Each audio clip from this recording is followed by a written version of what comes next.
إن الحمد لله نحمده ونستعينه ونستغفره ونعوذ بالله من شرور أنفسنا ومن سيئات أعمالنا من يهد الله فلا مضل له ومن يضلل فلا هادي له وأشهد أن لا إله إلا الله وحده لا شريك له وأشهد أن محمدا عبده ورسوله أما بعد فإن خير الحديث كتاب الله وخير الهدي هدي محمد صلى الله عليه وسلم وشر الأمور محدثاتها وكل محدثة بدعة وكل بدعة ضلالة وكل ضلالة في النار. أعوذ بالله السميع العليم من الشيطان الرجيم. بسم الله الرحمن الرحيم. يا أيها الذين آمنوا اتقوا الله حق تقاته ولا تموتن إلا وأنتم مسلمون. يا أيها الناس اتقوا ربكم الذي خلقكم من نفس واحدة وخلق منها زوجها وبث منهما رجالا كثيرا ونساء واتقوا الله الذي تساءلون به والأرحام إن الله كان عليكم رقيبا. يا أيها الذين آمنوا اتقوا الله وقولوا قولا سديدا يصلح لكم أعمالكم ويغفر لكم ذنوبكم ومن يطع الله ورسوله فقد فاز فوزا عظيما. وقال والله يدعو إلى دار السلام ويهدي من يشاء إلى صراط مستقيم. تمام قسم کی تعریفات اللہ رب العالمین وحدہ لا شریک کے لیے لائق و زیبا ہیں، جو ساری کائنات کا تنہا خالق و مالک ہے، اور بے شمار درود و سلام ہوں اللہ کے آخری نبی جناب کریم محمد رسول اللہ صلی اللہ علیہ وسلم کی ذات مقدسہ پر. محترم سامعین، عزیز ماں اور بہنوں، جنت اللہ کی ایک عظیم الشان نعمت ہے، اور یہ اہل توحید کا انعام ہے.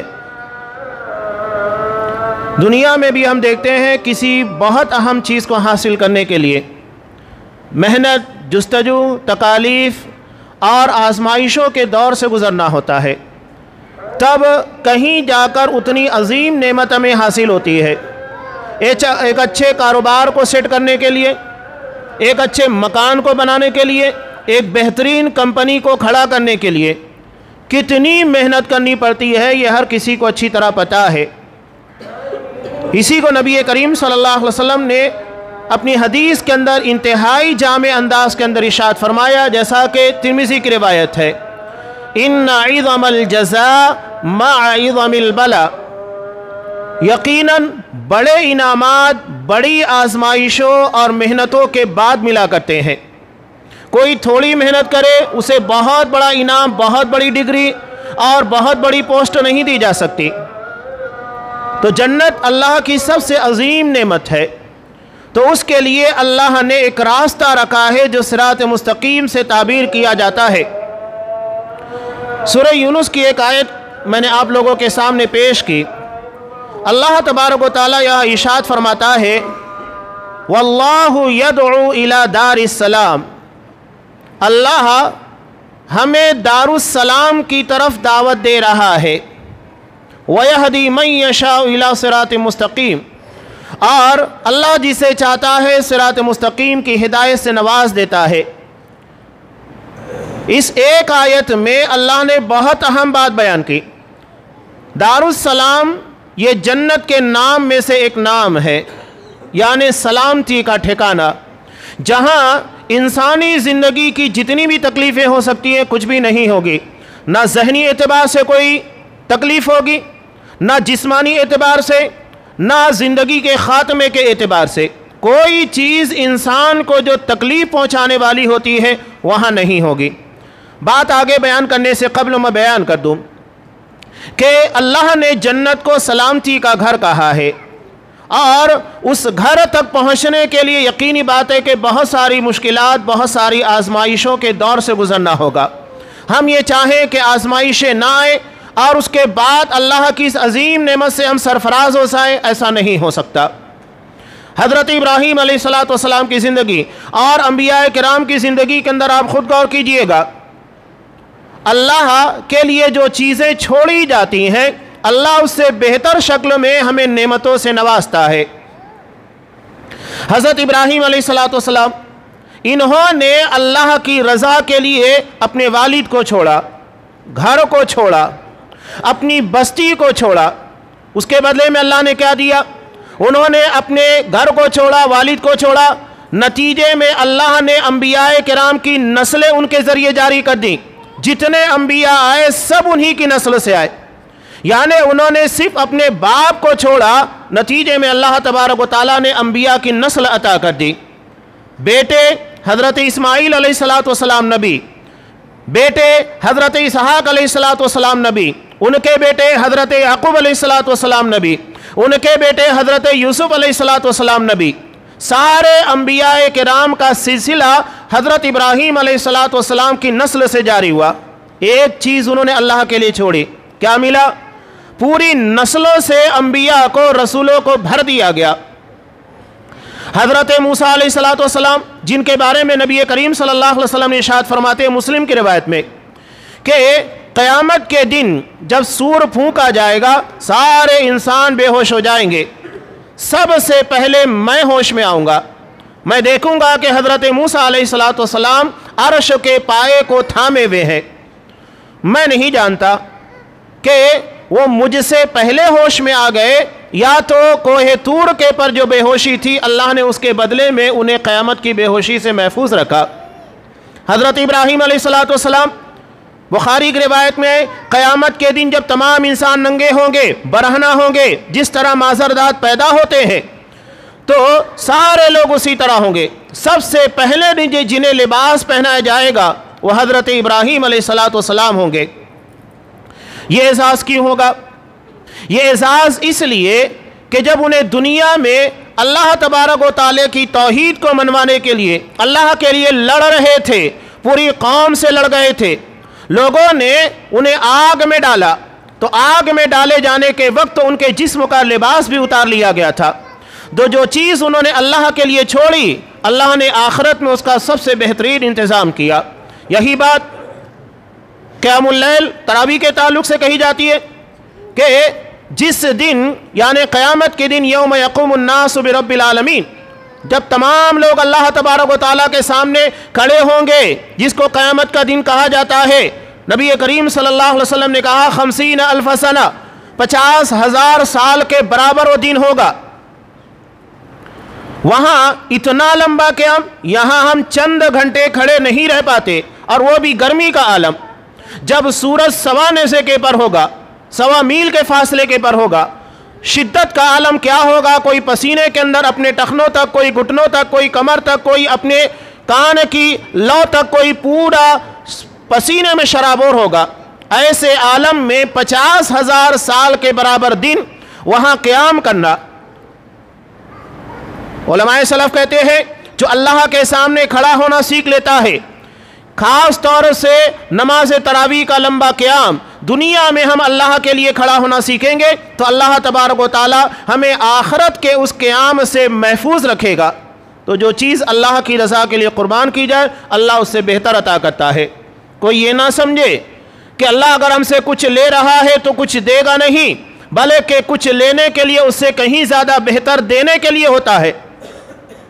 تو دنیا میں ایک روایت جسے امام بخاری رحمۃ اللہ علیہ نے حضرت خدیجہ رضی اللہ تعالیٰ عنہ کی فضیلت کے اندر بیان کیا۔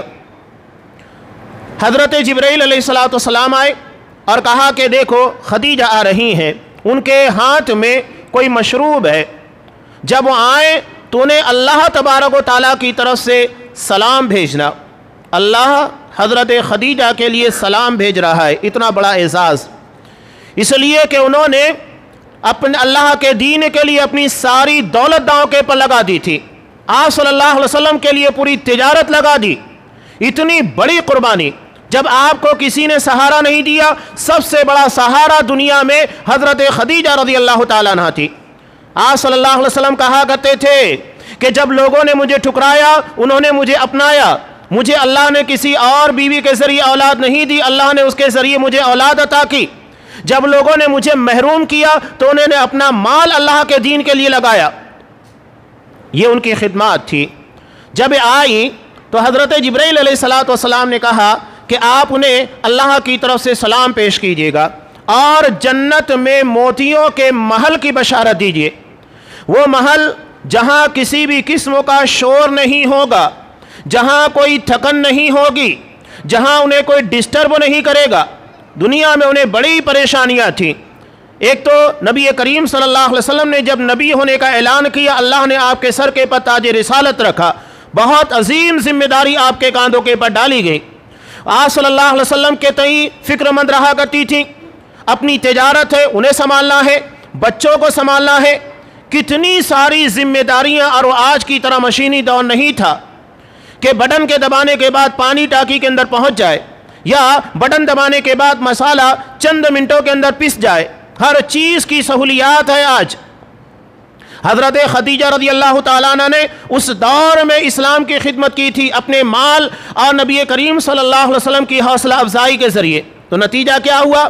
اللہ تبارک و تعالیٰ ویسا ہی انعام دے رہا ہے، دنیا میں بشارت دے رہا ہے کہ جو چیز ہم اللہ کی رضا کے لیے دنیا میں قربان کریں گے، اللہ تبارک و تعالیٰ آخرت میں اس سے کہیں زیادہ بہتر شکل میں عطا کرے گا۔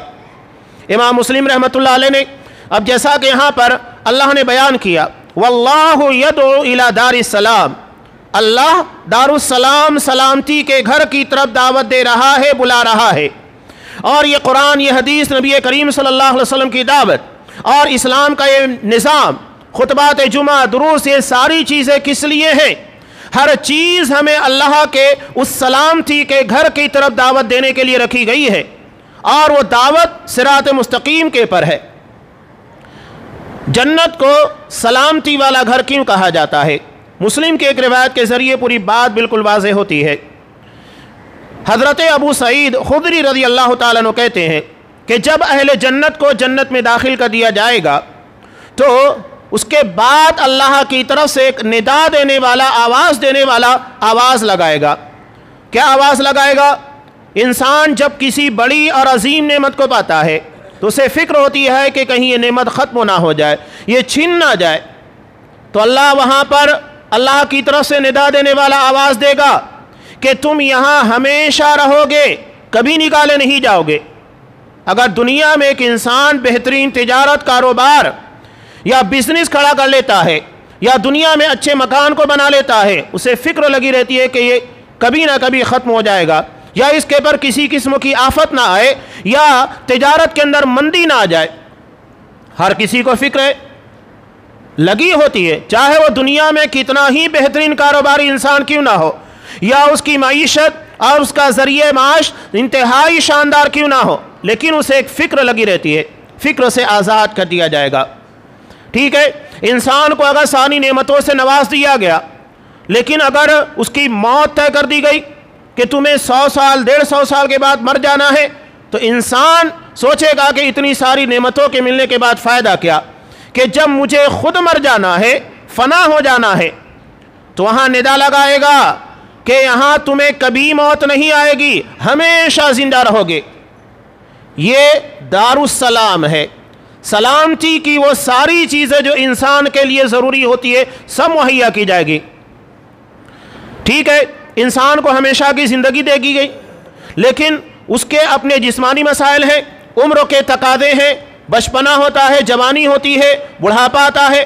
بڑھاپے میں آنے کے بعد انسان بہت ساری نعمتوں کے ہونے کے باوجود اس کو استعمال نہیں کر سکتا،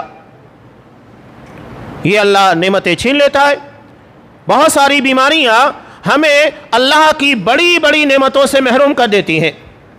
اگر ایک انسان کو بڑی بڑی بیماریاں ہیں، بلڈ پریشر کی ہے، یا ہارٹ پرابلم ہے، شوگر کی بیماریاں ہیں ہائی لیول کی، تو یہ چیزیں آپ کے پاس ساری نعمتیں ہونے کے بعد، دولت کے ہونے کے بعد، آپ وہ چیزیں استعمال نہیں کر سکتے جس کی چاہت آپ کا جسم اور آپ کا دل کر رہا ہے، مجبور ہیں آپ۔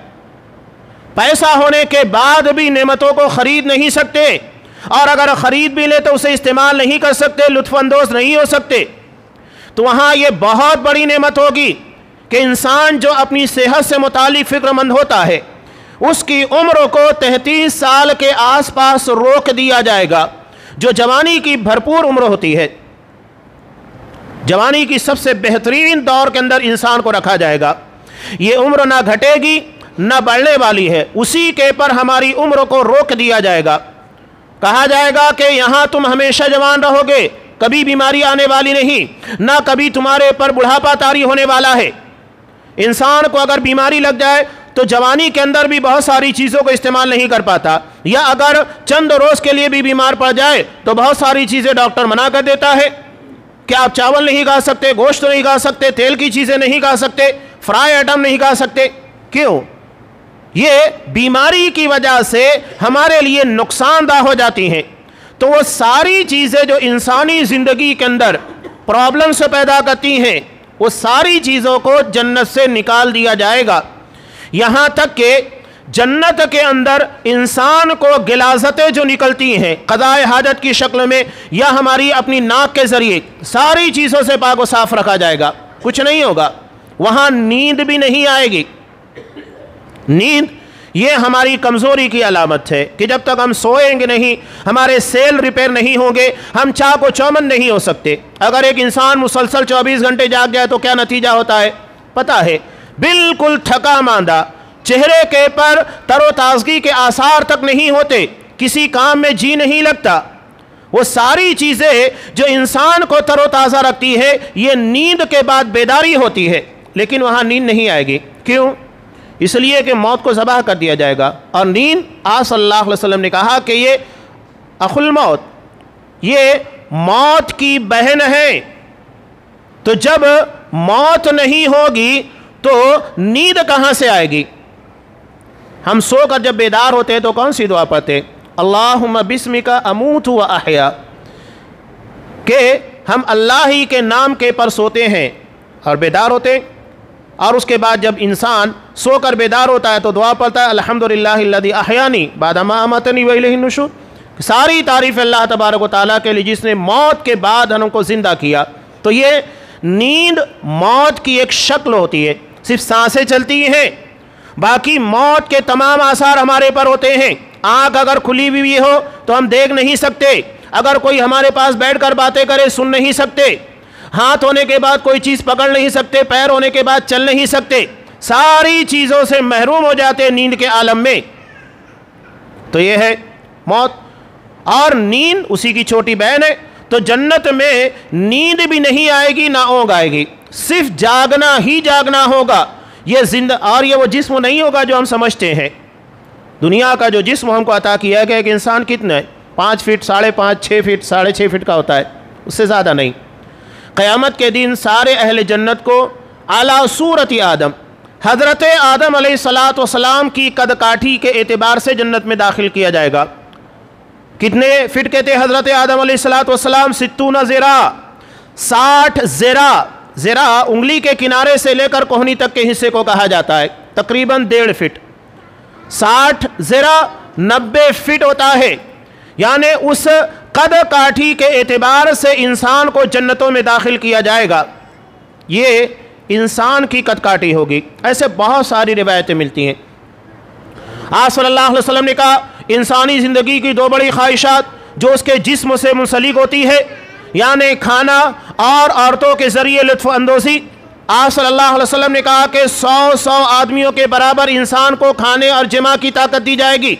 یہ جنت کی نعمتیں ہیں، اور ہمارے اپنے ظاہری اعتبار سے جو خوبصورتی ہوتی ہے، مسلم کی روایت میں ہے ہر جمعہ کو ایک بازار لگے گا جس میں اہل جنت جائیں گے، اور جب وہاں سے واپس آئیں گے تو ان کی بیویاں کہیں گی اللہ کی قسم تم پہلے سے کہیں زیادہ خوبصورت ہو گئے۔ ہر جمعہ کے دن یہ بازار لگے گا، اور ہر جمعہ کو اہل جنت کی خوبصورتی میں اضافہ ہوتا جائے گا۔ یہ اللہ کی نعمتیں ہیں، یہ چند جھلکیاں میں آپ کے سامنے رکھ رہا ہوں۔ اب قرآن نے اس کے پہلے جو بات کہی ہے، یہ تو سلامتی کا گھر ہے، بات سمجھ میں آ گئی۔ اور سب سے کم یہاں یہ بھی سمجھ لیجئے جنت کے 100 درجات ہیں۔ آپ صلی اللہ علیہ وسلم نے کہا جب بھی اللہ سے سوال کرو تو جنت الفردوس کا سوال کرو، یہ جنت کا سب سے اونچا مقام ہے، وہیں سے اہل جنت کے لیے نہریں جاری ہوتی ہیں۔ 100 درجات ہیں، اور 100 میں سے جنت الفردوس یہ سب سے اعلیٰ ترین مقام ہے۔ اللہ سے جب بھی سوال کرنا چاہیے تو فردوس کا سوال کرنا چاہیے۔ یہ آپ صلی اللہ علیہ وسلم کی ایک نفسیاتی کیفیت۔ مثال کے طور پر ایک کلاس کے اندر 100 بچے تعلیم حاصل کرتے ہیں۔ اب کلاس ٹیچر 100 کے 100 بچوں کو کہتا ہے ہر کسی کو فرسٹ آنا ہے۔ اب بچے ہر کوئی محنت کریں گے فرسٹ آنے کے لیے۔ اب یقینی بات ہے کہ پہلے نمبر کے پر آنے کے لیے ویسی محنت کرنا ہوگا، جستجو کرنا ہوگا۔ یہ تو طے ہے کہ سب بچے ایک نمبر سے پاس نہیں ہو سکتے، کوئی ایک ہی ہوگا، اس کے بعد 2 3 4 ہوں گے۔ لیکن نتیجہ کیا ہوگا کہ سب سے پہلی بات کہ جب وہ پہلی پوزیشن حاصل کرنے کے لیے محنت کریں گے، ہر کوئی کامیاب ہو جائے گا، اور کامیابی کا لیول بہتر سے بہتر ہوگا، اس لیے کہ ہر کسی نے پہلی پوزیشن اور پہلا مقام حاصل کرنے کے لیے محنت کی ہے۔ تو آپ صلی اللہ علیہ وسلم نے یہ نہیں کہا کہ صرف جنت میں داخلے کی کوشش کرو، بلکہ یہ کہا کہ جنت کے اعلیٰ ترین مقام جسے فردوس کہا جاتا ہے اس کے لیے کوشش ہونی چاہیے، پہلا نمبر آنے کی کوشش ہونا چاہیے۔ یہ آپ صلی اللہ علیہ وسلم کی نفسیاتی جو سائیکولوجی ہوتی ہے اس کو ابھارنے کا طریقہ ہے۔ آپ صلی اللہ علیہ وسلم کے اگر نفسیاتی معاملات اگر دیکھ لیں تو جس طریقے سے آپ صلی اللہ علیہ وسلم نے نفسیاتی تربیت کی، یہ بہترین نمونہ ہے۔ ایک مثال، جیسا کہ آپ صلی اللہ علیہ وسلم نے کہا کہ جنت میں 70,000 لوگ ہوں گے جنہیں بغیر حساب و کتاب کے جنت میں داخل کیا جائے گا۔ ایک صحابی کھڑے ہوئے حضرت عکاشہ رضی اللہ تعالیٰ عنہ، تو انہوں نے کہا کہ اللہ کا رسول ادعو اللہ سے آپ دعا کیجئے ان یجعلنی منہم، اللہ مجھے انہی لوگوں میں شامل کر دے۔ آپ صلی اللہ علیہ وسلم نے کہا کہ تم انہی لوگوں میں رہو گے۔ ایک دوسرے صحابی کھڑے ہوئے کہا کہ اللہ کا رسول میرے لیے بھی دعا کیجئے۔ تو آپ صلی اللہ علیہ وسلم نے کیا کہا؟ وہ ان میں نہیں تھے تو سامنے والے کو برا نہ لگے، اچھے انداز سے بات کو رکھا جائے۔ کہا سبقک بہا عکاشہ، اس معاملے میں عکاشہ تم پر سبقت لے گئے، یعنی تم سبقت کرنے میں، پہل کرنے میں دیری کر دیے۔ نیک کاموں میں، اچھے کاموں میں تاخیر نہیں کرنا چاہیے، بعد میں کر لیں گے۔ جیسا کہ ہمارے ایک مزاج ہے، ابھی جوانی ہے یا تو ابھی جسم بڑا توانا ہے، طاقتور ہے، بڑھاپا آئے گا، داڑھی سفید ہوگی، اس کے بعد دیکھیں گے، جب قبروں میں پیر لٹکائیں گے اس کے بعد ہم اس کی تیاری کریں گے۔ نہیں، کسی کے لیے زندگی اتنا مہلت نہیں دیتی ہے کہ آپ قبروں کے قریب پہنچ جاؤ اس کے بعد ہی تمہیں موت آئے گی۔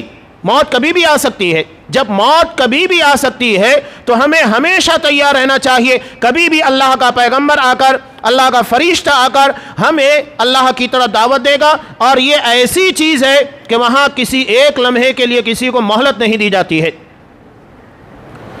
تو یہ جنت ہے۔ آپ صلی اللہ علیہ وسلم نے کہا فردوس کے لیے محنت کرو، اعلیٰ ترین مقام کے لیے۔ تو آپ صلی اللہ علیہ وسلم نفسیات کو بہترین طریقے سے پڑھا کرتے تھے اور اسی انداز سے آپ نے تربیت کی۔ اب جنت کے تعلق سے ان باتوں سے قبل قرآن مجید نے سورہ یونس کے اندر جو بات کہی ہے، مثال دی ہے دنیاوی زندگی کی، بہت اہم ہے۔ جنت سے پہلے جہاں یہ آیت ہے اس کے پہلے ایک آیت ہے، طویل آیت، انما مثل الحیات الدنیا، اللہ دنیا کی مثال بیان کر رہا ہے کہ بارش اترتی ہے، بارش کے اترنے کے بعد اس میں پودے نکلتے ہیں، لہلانے لگتے ہیں، حتی اذا اخذت الارض زخرفها، یہاں تک کہ زمین مکمل طریقے سے سنور جاتی ہے، خوبصورت لگنے لگ جاتی ہے۔ جیسا کہ بارش کے نازل ہونے کے بعد ہم دیکھتے ہیں سبز تا چادر اوڑھے ہوئے زمین ہمیں نظر آتی ہے، ہر طرف منظر انتہائی خوشنما ہوتا ہے۔ وَزَيَّنَتْ أَهْلُهَا، اور اس کے ساری چیزیں بالکل سنور جاتی ہے، زینت دار ہو جاتی ہے، یہاں تک کہ جب زمین کے مالک یعنی کسان یہ سمجھتے ہیں انہم قادرون علیہا، کہ وہ اس کے پر قادر ہیں، یعنی اب فصل بالکل تیار ہے، اسے کاٹنا ہے، لا کر اس سے فائدہ اٹھانا ہے، تو اچانک کیا ہوتا ہے؟ اچانک اللہ کی طرف سے کوئی عذاب یا آفات سماویہ آتی ہے اور پوری فصل کو تباہ اور برباد کر دیتی ہے۔ یہ کیوں اللہ نے بیان کیا؟ یہ دراصل اعمال کی تباہی ہے۔ یعنی ہم محنت کر رہے ہیں، بظاہر لگ رہا ہے کہ ہم جنت کے راستے کے پر چل رہے ہیں۔ آپ صلی اللہ علیہ وسلم نے جیسا کہ مسلم کی روایت میں بیان کیا کہ ایک شخص جنت کے کام کرتے رہتا ہے، بظاہر، حقیقت میں نہیں، بظاہر، یہاں تک کہ اس کے اور جنت کے درمیان صرف ایک بالشت کا فاصلہ رہ جاتا ہے، تقدیر اس کے پر غالب آ جاتی ہے اور وہ جہنمیوں والے کام کرتا ہے، جہنم میں چلا جاتا ہے۔ اور یہی معاملہ اس کا بھی ہے کہ ایک شخص بظاہر جہنمیوں والے کام کرتا ہے اور ایسا لگتا ہے کہ بالکل جہنم کے قریب ہے، ایک بالشت رہ جاتا ہے، اس کے پر تقدیر غالب آتی ہے اور پھر وہ جنتیوں والے کام کرتا ہے اور جنت میں چلا جاتا ہے۔ اس روایت کو لے کر بعض لوگوں کو اشکالات پیدا ہوتے ہیں۔ اشکال کچھ بھی نہیں ہے، بظاہر یعنی لگتا ہے کہ وہ جنتیوں کا کام کر رہا ہے، جیسا کہ آج ہم دیکھ رہے ہیں لوگ نماز پڑھ رہے ہیں، روزے رکھ رہے ہیں اور بہت ساری عبادتیں کر رہے ہیں۔ اس کو دیکھنے کے بعد ہر کوئی کہے گا کہ ہاں یہ جنتی ہے۔ نہیں، کیوں نہیں ہے؟ اس لیے کہ عبادات کی بنیاد عقیدوں کے پر، منہج کے پر رکھی گئی ہے، ورنہ دنیا میں اگر آپ اٹھا کر دیکھیں گے خارجیوں کے تعلق سے آپ صلی اللہ علیہ وسلم نے بیان کیا، اسلام کے اندر نکلنے والا سب سے پہلا فرقہ خارجیوں کا، جنہوں نے اصحاب کرام کے خلاف اپنی آواز کو بلند کیا تھا، جنہوں نے حضرت عثمان غنی رضی اللہ تعالیٰ عنہ کے خلاف بغاوت کی تھی۔ آپ صلی اللہ علیہ وسلم نے کہا کہ تم ان لوگوں کی تلاوت اور ان لوگوں کی عبادت کو دیکھنے کے بعد اپنی تلاوت اور اپنی عبادت کو کم سمجھو گے۔ وہ قرآن مزے لے کر پڑھیں گے لیکن قرآن ان کی حلق کے نیچے نہیں اترے گا، یعنی صرف زبان کے پر ہوگا، ان کے کردار ان کے عقیدے میں نہیں ہوگا۔ تو یہ ظاہری چیزیں ہوتی ہیں، بظاہر لگ رہا ہے کہ بہت عبادت کے کام کر رہا ہے۔ سورہ کہف ہر جمعہ پڑھنے کا حکم کیوں ہے؟ صرف اس کی تلاوت نہیں، غور کیجئے گا۔ پورے واقعات کو بیان کرنے کے بعد آخر میں قرآن جو نتیجہ بیان کرتا ہے، قل هل ننبئکم بالاخسرین اعمالا، کہے یہ کہ کیا میں تمہیں عمل کرنے کے بعد سب سے زیادہ نقصان اٹھانے والے لوگوں کے بارے میں متنبہ نہ کروں؟ یہ سورہ کہف کا آخر حصہ ہے، جہاں سورہ ختم ہونے والی ہوتی ہے چند آیات کے بعد۔ وہاں قرآن کہہ رہا ہے هل ننبئکم بالاخسرین اعمالا، کہ جو بہت عمل کرنے کے بعد نقصان اٹھانے والے ہیں۔ کون لوگ ہیں یہ؟ الذین ضل سعیہم فی الحیات الدنیا، جن کی محنتیں، جن کی کاوشیں دنیا میں گمراہی کا شکار ہو گئی۔ اسی لیے اللہ نے جنت کا تذکرہ کرنے کے بعد کیا کہا؟ واللہ یدعو الی دار السلام ویہدی من یشاء الی صراط مستقیم، اللہ اسے جسے وہ چاہتا ہے صراط مستقیم کی ہدایت دیتا ہے، صحیح راستے کی۔ آدمی اگر صحیح راستے کے پر دھیرے دھیرے چلتا ہے، وہ 1 دن 2 دن 3 دن برابر اپنی منزل کو پہنچے گا۔ آپ کو اگر یہاں سے اورنگ آباد جانا ہے، راستہ صحیح ہے، صحیح سمتوں میں، یعنی آپ مشرقی سمتوں میں جا رہے ہیں، تو یقیناً آپ پہنچیں گے، چاہے آپ دھیرے دھیرے گھسٹتے ہوئے کیوں نہ جائے۔ لیکن اگر آپ مشرقی سمتوں کے بجائے مغرب کی سمتوں میں جا رہے ہیں تو دوڑتے ہوئے جائیں یا تو انتہائی رفتار کے ساتھ سواری کے پر جائیں۔ جتنی رفتار کے ساتھ آپ جائیں گے اتنا اپنی منزل سے دور ہوتے جائیں گے۔ کیوں؟ الذین ضل سعیہم، جن کی کوششیں گمراہی کا شکار ہو گئی، یعنی وہ صحیح راستے کے پر نہیں چل رہے ہیں، کام کر رہے ہیں صحیح راستے کے پر نہیں۔ اب ایک آدمی کو جانا ہے اورنگ آباد، وہ اس راستے کے پر نہیں جا رہا ہے بلکہ اس کے بالکل اپوز سمتوں میں یعنی مغربی حصے کی جانب جا رہا ہے، وہ انتہائی رفتار کے ساتھ جا رہا ہے، تو آپ بجائے اس کے غلط سمتوں کے یہ کہ نہیں یار وہ تو بہت اسپیڈ جا رہا ہے، رات دن چل رہا ہے، تو یہ بیوقوفی والا کام ہے۔ یہی معاملہ عبادات کا بھی ہے، سارے معاملات کا بھی ہے۔ عبادات اور معاملات آپ کتنا کر رہے ہیں اہمیت وہ نہیں رکھتا ہے، اہمیت یہ رکھتا ہے کہ آپ صحیح کر رہے ہیں کہ نہیں، یہ اصل لگا ہوا ہے۔ ایک مثال میں اکثر دیتے رہتا ہوں، ہدایت بہت اہم اور قیمتی چیز ہے، اللہ نے اسے مکمل طور پر اپنے اختیار میں رکھا ہے، نبی کو بھی نہیں عطا کیا گیا۔ کسی کے دل میں ہدایت کو ڈالنا، توفیق دینا، یہ نبی کو بھی نہیں عطا کیا گیا۔ آپ صلی اللہ علیہ وسلم نے اپنے چچا کے پر بہت محنت کی، ابو طالب پر مرتے دم تک محنت کرتے رہے لیکن ایمان نہیں لائے۔ اسی تناظر میں تو قرآن مجید کی آیت نازل ہوئی سورہ قصص کی، اِنَّكَ لَا تَهْدِي مَنْ أَحْبَبْتَ، اے نبی آپ جسے محبوب رکھتے ہیں اسے ہدایت نہیں دے سکتے۔ یعنی نبی کو محبت ہے، ایک تو قرابت داری کی، دوسرے اسلام اور مسلمانوں کی حمایت اور نصرت کی بنیاد کے پر، لیکن اس کے باوجود آپ ہدایت نہیں دے سکے، بہت کوشش کی۔ قرآن نے صاف کہہ دیا اِنَّكَ لَا تَهْدِي مَنْ أَحْبَبْتَ، آپ جسے چاہیں، آپ جسے محبوب رکھے اسے ہدایت نہیں دے سکتے، بلکہ یہ ہدایت اللہ دیتا ہے۔ ہدایت اتنی قیمتی چیز، اور سب سے پہلے اللہ نے حضرت آدم علیہ السلام مائی حوا کو جب روئے زمین کے پر اتارا، کون سی چیز نازل کی؟ ہدایت۔ قُلْنَا اهْبِطُوا مِنْهَا جَمِيعًا، سب زمین کی طرف اتر جاؤ، فَإِمَّا يَأْتِيَنَّكُم مِّنِّي هُدًى، اب میری طرف سے تم لوگوں کے لیے ہدایت آئے گی۔ تو ہدایت وہ ہے الہدا جسے کہا جاتا ہے، جسے اللہ تبارک و تعالیٰ نے آسمان سے نازل کیا، جو قرآن و حدیث کی شکل میں ہے، وہی صراط مستقیم ہے۔ اسی کو اللہ کہہ رہا ہے واللہ یہدی من یشاء الی صراط مستقیم، اللہ جس کے لیے چاہتا ہے اسے صراط مستقیم کی ہدایت دیتا ہے۔ یہ اللہ کی چاہت کے پر ہے۔ اللہ جب ہر چیز کو بہتر جانتا ہے، واللہ بکل شیء علیم، اللہ ہر چیز کو جاننے والا ہے، تو کیا اللہ یہ نہیں جانے گا ہدایت کے قابل کون ہے اور ہدایت کے قابل کون نہیں ہے؟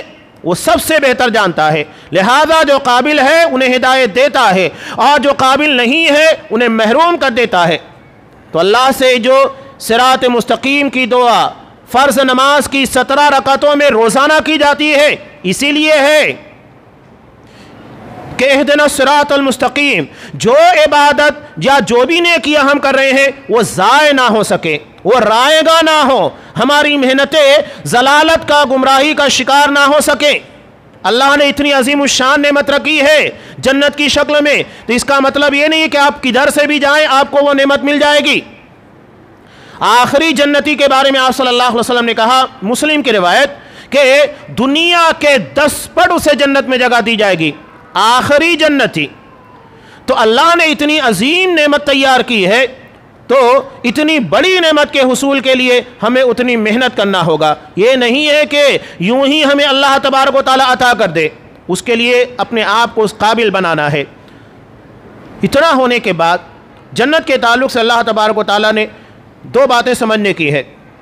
آپ صلی اللہ علیہ وسلم نے کہا، کوئی شخص، بخاری کی روایت، صرف اپنے عمل کی بنیاد کے پر جنت میں داخل نہیں ہوگا۔ صحابہ نے کہا کہ آپ بھی؟ کہا کہ ہاں، الا ان یتغمدنی اللہ برحمہ، الا یہ کہ اللہ مجھے اپنی رحمت میں ڈھانپ لے تب میں اللہ کی جنت میں داخل ہوں گا۔ یہ ایک سوال، یعنی عمل نہیں، اللہ کی رحمت۔ قرآن مجید میں اللہ تبارک و تعالیٰ ارشاد فرماتا ہے وَتِلْكَ الْجَنَّةُ الَّتِي أُورِثْتُمُوهَا بِمَا كُنْتُمْ تَعْمَلُونَ، یہ جنت تمہیں میراث میں، پراپرٹی کے طور پر، تمہارے باپ کی میراث اور ترکے کے طور پر دی جا رہی ہے۔ کس بنیاد کے پر؟ بما کنتم تعملون، تمہارے عمل کی بنیاد کے پر۔ اب یہاں کہا جا رہا ہے کہ عمل کی بنیاد کے پر جنت ملے گی، اور آپ کہہ رہے ہیں کہ رحمت کی بنیاد کے پر۔ بات میں کوئی فرق نہیں ہے، یا کسی قسم کا الجھاؤ یا اشکال نہیں ہے۔ اللہ کی رحمت ہمیں کب ملے گی؟ جب عمل کریں گے۔ کیا بغیر عمل کیے ہوئے اللہ کی رحمت ہمیں مل سکتی ہے؟ نہیں مل سکتی۔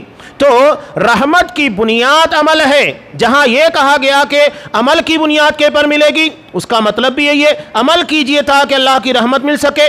بغیر عمل کے اللہ کی رحمت کے مستحق کوئی نہیں بن سکتا ہے۔ تو ہم چاہتے ہیں کہ اللہ کی رحمت ہمیں ملے، ہر جگہ تو ہمیں اللہ کی رحمت کی ضرورت ہے۔ بغیر رحمت کے ہماری زندگی کا کوئی بھی وقت نہیں گزر سکتا ہے۔ مسجد میں داخل ہوتے ہیں، اللہ کی رحمت کا مطالبہ، اللہم افتح لی ابواب رحمتک، کہ پروردگار تیری رحمت کے دروازے کھول دے۔ کوئی مرحلہ اللہ کی رحمت کے بغیر نہیں، یا تو رحمت ہے یا تو لعنت ہے۔ لعنت کا مطلب ہوتا ہے رحمت سے دوری، تو کوئی آپ ایسا کام مت کیجئے جو اللہ کی لعنت کا موجب بنتا ہے اور آپ اللہ کی رحمت سے دور ہو جائیں۔ تو عمل یہ اللہ کی رحمت کو حاصل کرنے کا ذریعہ ہے۔ تو ہم چاہتے ہیں کہ اللہ کی رحمت ملے، جس کی بنیاد کے پر جنت ملے گی، تو اس کے لیے عمل کرنا ہوگا۔ اور دوسری بات یہ ہے کہ صرف ہمارے عمل یہ جنت کا صلہ نہیں ہے۔ ایک انسان دنیا میں کتنی محنت کرتا ہے، 100 سال، یا ہم سے پہلے جو لوگ تھے 1000 سال تک جیا کرتے تھے، ٹھیک ہے، 1000 سال آپ نے محنت کی، 1000 سال کا آپ کو جنت کے اندر داخلہ مل گیا، یا 10,000 سال کا، جیسا کہ ایک نیکی کا بدلہ 10 گنا ہوتا ہے، وہ بھی ایک لیمٹ ہے۔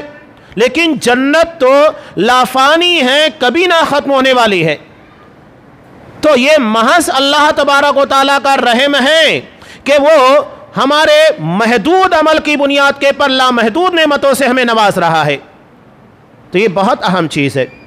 تو قرآن نے جنت کو دار السلام کہنے سے پہلے بیان کر دیا کہ ہمیں کوشش کرنا چاہیے کہ کہیں اس راہ میں چلتے ہوئے ہم بھٹک نہ جائے، کہیں ایسا نہ ہو کہ ہماری نیکیاں ضائع ہو جائیں، کہیں ایسا نہ لگے کہ ظاہری طور کے پر ہم بہت کام کر رہے ہیں، حقیقت میں ہم جنت کے راستے کے پر چل ہی نہیں رہے ہیں۔ تو پہلے راستہ طے ہونا چاہیے، منزل ہمیں بتا دی گئی ہے، راستہ بھی بتا دیا گیا ہے۔ اگر ہم چاہتے ہیں جنت کے بارے میں تو کوئی اختلاف نہیں، لیکن صراط مستقیم کے بارے میں لوگوں نے اختلاف پیدا کر دیا ہے۔ شیطان نے ہمارے ذہن و دماغ کے اندر وسوسے ڈال دیے ہیں، اور اس راہ کے پر ہی وہ محنت کر رہا ہے۔ اس نے صاف اللہ سے کہہ دیا تھا لَأَقْعُدَنَّ لَهُمْ صِرَاطَكَ الْمُسْتَقِيمَ، اللہ میں تیرے سیدھی راستے کے پر بیٹھا رہوں گا۔ اسے معلوم ہے کہ بقیہ راستے جو دین کے نام کے پر صراط مستقیم سے ہٹ کر بنا لیے گئے ہیں وہ جنت تک نہیں جائیں گے، وہ وہاں محنت نہیں کرے گا، محنت صراط مستقیم کے پر کرے گا جو حقیقت میں اللہ کی جنت تک لے جانے والا راستہ ہے۔ بقیہ راستوں کے پر کوئی محنت نہیں کرے گا، اور اللہ نے اس کے بارے میں صرف ایک چیز کا مطالبہ کیا ہے۔ میں آخری بات بیان کر کے اپنی بات کو مکمل کرتا ہوں۔ یہ حدیث قدسی ہے ترمذی کی، حضرت انس رضی اللہ تعالیٰ عنہ سے مروی۔ اللہ تبارک و تعالیٰ خود ارشاد فرماتا ہے، اللہ کیا کہہ رہا ہے؟ یا ابن آدم انک ما دعوتنی ورجوتنی غفرت لک علی ما کان فیک ولا ابالی۔ آدم کی اولاد، تو مجھ سے جو دعائیں مانگے گا، جو امیدیں وابستہ کرے گا، میں تیرے سارے گناہوں کو بخش دوں گا، مجھے کوئی پرواہ نہیں۔ یہ ہم سوچتے ہیں کہ اتنے سارے گناہوں کے بعد اللہ ہمیں بخشے گا کہ نہیں۔ اس کی رحمت اس کے غضب کے پر غالب ہے، حاوی ہے، وسیع ہے۔ تو اللہ تبارک و تعالیٰ، ایک بات بہت اہم ہے، یہ جو عقیدے کی بات ہم بار بار کہتے ہیں نا، اور قرآن جس کو ہائی لائٹ کرتا ہے، جب آپ عقیدے کے دروس کو اٹینڈ کریں گے تو اہمیت کا اندازہ ہوگا۔ ہمارے سارے معاملات اسی بنیاد کے پر ڈیپینڈ ہیں۔ عبادت، اس کے لیے 3 بنیادیں ہوتی ہیں۔ جب ہم عقیدہ ہی نہیں پڑھیں گے تو ہماری عبادت کہاں سے صحیح ہوگی؟ پہلی ہے امید، اللہ سے امید ہونا چاہیے۔ دوسرا ہے خوف، اللہ کے عذاب سے ڈرنا چاہیے۔ اور تیسرا ہے محبت، جو ہمیں اللہ کی اطاعت و فرما برداری کی طرف لاتی ہے۔ محبت نہیں ہوگی تو آپ کوئی عبادت اللہ کی نہیں کر سکتے۔ یہ عبادت ان تینوں بنیادوں پر ہونی چاہیے۔ اگر ان میں سے کوئی ایک چیز نہیں ہے، یا تو 3 میں سے ایک چیز کے پر عبادت کی جا رہی ہے تو وہ عبادت نہیں ہے۔ بعض لوگ صرف اللہ سے ڈر کر یا جہنم سے ڈرتے ہوئے عبادت کرتے ہیں، غلط۔ بعض لوگ صرف امید کی بنیاد کے پر کرتے ہیں، مرجیہ کی طرح ایک فرقہ ہے جن لوگوں کے نزدیک صرف آپ کلمہ پڑھ لیجئے آپ جنتی ہو گئے، اس کے بعد آپ کوئی بھی کام کیجئے کوئی معاملہ نہیں۔ یہ معاملہ آتا ہے، عقائد جب تک آپ نہیں پڑھیں گے تو یہ ساری چیزوں کی اصلاح نہیں ہوگی۔ اور کچھ لوگ صرف اللہ کی محبت میں عبادت کرتے ہیں، جیسے صوفیہ، یہاں تک کہ کہتے ہیں صوفیہ کہ اگر ہمیں موقع مل جائے تو ہم جنت کو لے کر جہنم کو بجھا دیں، یعنی جنت کے پانی سے جہنم کی آگوں کو بجھا دیں، جنت بھی ختم ہو جائے جہنم بھی ختم ہو جائے، تاکہ لوگ جنت کی امید میں عبادتیں نہ کریں اور جہنم کے خوف سے عبادت نہ کریں، صرف اللہ تبارک و تعالیٰ کی محبت میں عبادت کریں۔ یہ صوفیہ کا طریقہ ہے۔ یہ جو ہمارے یہاں بہت سارے سلسلے ملتے ہیں نا، نقشبندی، سہروردی، چشتی، قادری، یہ سب وہی صوفیہ کے سلسلے ہیں۔ اب بتائیے، عقیدہ جب آپ نہیں پڑھیں گے تو کہاں سے چیزیں سمجھ میں آئے گی؟ عقیدے کا ہی فالٹ۔ اللہ کہہ رہا ہے کہ ابن آدم، تو مجھ سے جیسی امید رکھے گا اور دعائیں کرے گا، میں تیرے سارے گناہوں کو بخش دوں گا۔ اب یہاں ایک بہت اہم بات جو میں بتا رہا تھا، ظاہری اعتبار سے جب ایک چیز ہمارے لیے مشکل بن جاتی ہے تو اللہ تبارک و تعالیٰ بلکہ اہل ایمان کے لیے وہ چیز ممکن ہو جاتی ہے۔ مثلا بندوں کے تعلق سے اللہ تبارک و تعالیٰ سورہ زمر میں ارشاد فرماتا ہے، قل یا عبادی الذین اسرفوا، کہو اے میرے بندو جنہوں نے اپنے آپ کے پر بہت ظلم کیا، بہت سارے گناہ کر بیٹھے، حد سے زیادہ بے انتہا گناہ، تو ایسے میں انسان مایوسی کی طرف جاتا ہے۔ تو وہاں اللہ کیا کہہ رہا ہے؟ لا تقنطوا من رحمت اللہ، اللہ کی رحمت سے نا امید مت ہو۔ یعنی ایک طرف گناہ حد سے بڑھ گئے، تجاوز کر گئے، اور دوسری طرف اللہ کہہ رہا ہے لا تقنطوا، امید مت توڑو۔ حضرت ابراہیم علیہ السلام بڑھاپے کی عمر کہتے 75 سال، بیوی بھی اس عمر کو پہنچ چکی تھی، اولاد نہیں ہو سکتی، فرشتوں نے آ کر اس وقت انہیں بچے کی بشارت دی۔ یعنی ظاہری اعتبار سے جب ہماری امیدیں ٹوٹتی ہیں تو اللہ تبارک و تعالیٰ کی طرف سے رحمت برستی ہے۔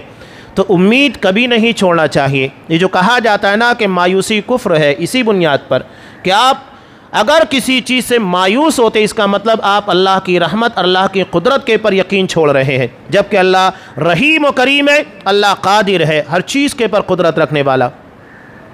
تو یہ عقیدے کے ابواب ہیں، جب آپ عقیدہ پڑھیں گے تو سارے معاملات سدھرنا شروع ہوں گے۔ عقائد کے پر انبیاء اسی لیے سب سے زیادہ محنت کرتے تھے۔ حضرت نوح علیہ السلام نے 950 سال محنت کی، نہیں چھوڑا، جب تک یہ معاملہ نہیں صحیح ہوا اگلا سبق دیا ہی نہیں۔ مکہ کی زندگی میں 13 سال آپ صلی اللہ علیہ وسلم نے محنت کی، بالکل آخر حصے میں نماز نازل ہوئی، نماز کی فرضیت ہوئی۔ جب تک عقیدہ نہیں صحیح ہو جاتا ہے اگلا سبق نہیں ملتا، اس لیے کہ بنیاد ہے۔ اگر آپ کسی عظیم عمارت کو بنانے جا رہے ہیں، جب تک آپ اس کا فاؤنڈیشن صحیح نہیں کریں گے اس کی اگلے حصے کی تیاری آپ نہیں کر سکتے۔ کوئی فضا کے اندر، ہوا کے اندر کنسٹرکشن کا کام نہیں کر سکتا، اس کے لیے مضبوط بنیاد ہونی چاہیے۔ تو یہ عقیدہ بنیاد ہے۔ تو اللہ نے کہا آدم کی اولاد تو مجھ سے امید رکھ، دعائیں مانگ، میں تیرے ساری خطاؤں کو بخش دوں گا۔ دوسری بات اللہ تبارک و تعالیٰ نے کہی یا ابن آدم، اے آدم کی اولاد، لو بلغت ذنوبک عنان السماء، اگر تیرے گناہ آسمان کی بلندی کو چھو جائے، ثم استغفرتنی، اس کے بعد تو مجھ سے مغفرت طلب کرتا ہے، میں تجھے بخش دوں گا، غفرت لک، بخش دوں گا، ولا ابالی، مجھے کوئی فکر نہیں۔ اللہ صمد ہے، بے نیاز ہے، اسے کسی چیز کی کوئی فکر نہیں۔ تیسری بات اللہ کہہ رہا ہے یا ابن آدم لو اتیتنی بقراب الارض خطایا ثم لقیتنی لا تشرک بی شیئا، آدم کی اولاد اگر تو زمین بھر کر گناہ لے کر آتا ہے، جو زمین کو بھر دے اتنے گناہ ہے، سوچ سکتا ہے کہ کسی کے گناہ اتنے ہو سکتے کہ وہ زمین کو بھر دے؟ اللہ کہہ رہا ہے کہ اگر تو زمین بھر کر گناہ لے کر آئے گا، ثم لقیتنی لا تشرک بی شیئا، اس حالت میں مجھ سے ملاقات کرے گا کہ تو نے میرے ساتھ بے وفائی نہیں کی، شرک نہیں کیا، تو جب تک ہمیں پتہ نہیں ہوگا شرک کیا ہے تو ہم بچیں گے کیسے؟ تو شرک سے بچنے کے لیے لازم ہے کہ ہمیں اس کے بارے میں علم حاصل کرنا ہوگا۔ کیا شرک ہے، کن بنیادوں کے پر شرک ہوتا ہے، کیا کیا شرکوں کے حصے کے اندر باتیں آتی ہیں، کیسے کیسے ہوتا ہے، تبھی تو ہم شرکوں سے اپنے آپ کو بچائیں گے۔ لہذا ہم یہ چاہتے ہیں کہ اللہ کی وسیع مغفرت اور اللہ کی وسیع رحمت ہمیں مل جائے، اللہ ہمیں اپنی رحمت میں ڈھانپ لے، تو ہمیں شرک سے بچنا ہوگا۔ اس کے بغیر اللہ کی طرف سے ہمیں نہ رحمت ملنے والی ہے نہ مغفرت ملنے والی ہے۔ نہ رحمت نہیں ملے گی، مغفرت نہیں ملے گی، تو جنت کی امید چھوڑ دیجئے گا۔ اللہ نے صاف کہا اگر تو زمین بھر کر خطا اور غلطیاں لے کر آئے گا، ثم لقیتنی لا تشرک بی شیئا، اس حالت میں مجھ سے ملے گا کہ تو نے ذرہ برابر شرک نہیں کیا ہے، بے وفائی نہیں کی، اور عبادت میں میرے علاوہ کسی کو شریک نہیں بنایا، میری ذات و صفات میں کسی دوسرے کو تو نے شریک نہیں بنایا، نتیجہ کیا ہوگا؟ لَأَتَيْتُكَ بِقُرَابِهَا مَغْفِرَةً، میں جتنی تیری خطا ہے اتنی مغفرت لے کر آؤں گا۔ بلکہ نسائی کی روایت میں ہے اللہ تبارک و تعالی ایک بندے کو بلائے گا جس نے گناہ غلطیاں کی ہوگی، اس کے گناہوں کو اس کے سامنے پیش کرے گا۔ بندہ کہے گا کہ ہاں پروردگار یہ خطا یہ غلطی مجھ سے ہوئی۔ اللہ کہے گا دیکھ میں نے تیرے گناہ کے پر دنیا میں بھی پردہ ڈالے رکھا، کسی کو نہیں بتایا، اور آج میں تیرے ان گناہوں کے پر پردہ ڈال رہا ہوں، صرف اتنا ہی نہیں بلکہ تیرے گناہوں کو نیکیوں میں تبدیل کر رہا ہوں۔ یہ ہے اللہ کی مغفرت، اللہ کی رحمت، بخش بھی رہا ہے اور گناہوں کو نیکیوں میں تبدیل کر رہا ہے۔ وہ ہر چیز کے پر قدرت رکھنے والا ہے، اسے کسی چیز کی پرواہ نہیں۔ تو اگر ہم یہ چاہتے ہیں کہ اللہ کی رحمت ملے، اللہ کی مغفرت ملے اور اللہ کی طرف سے ہمیں بخش دیا جائے، اس کی بنیاد کے پر جنت ملے، تو ہمیں صراط مستقیم پر چلنا ہوگا۔ اللہ نے جو چیز طے کر دی ہے، جو شرط رکھی ہے، ثم لقیتنی لا تشرک بی شیئا، اس حالت میں مجھ سے ملاقات کر کہ تو نے کسی کو میری ذات و صفات میں، عبادات میں کہیں کسی طریقے سے شریک نہیں بنایا، تو میں اتنی ہی مغفرت تجھے دوں گا، اتنا بخش دوں گا۔ یہ اللہ کا وعدہ ہے، کسی ایرے گیرے کا نہیں ہے، یہ اللہ کا وعدہ ہے۔ ومن اصدق من اللہ حدیثا، اور اللہ سے بڑھ کر سچی بات کسی اور کی نہیں ہو سکتی ہے۔ اچھا اللہ کا یہ کلام سچا ہے اور اللہ کا یہ وعدہ سچا ہے، بس شرط یہ ہے کہ ہمیں اللہ نے جن چیزوں سے منع کیا ہے اس سے باز رہنا ہوگا۔ یقیناً ہمیں اس دارالسلام کے اندر داخلہ ملے گا جہاں پر ابدالآباد کے لیے صرف نعمتیں ہوگی اور کسی قسم کی فکر نہیں ہوگی۔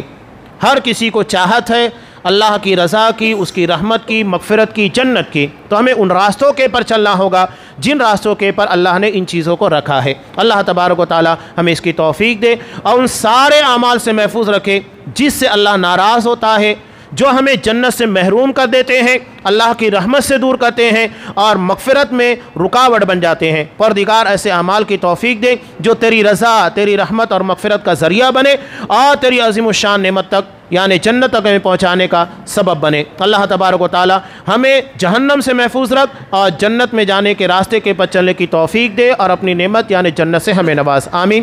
بارک اللہ لنا ولکم فی القرآن العظیم ونفعنی وإیاکم بالآیات والذکر الحکیم، انہ تعالی جواد کریم ملک بروف رحیم۔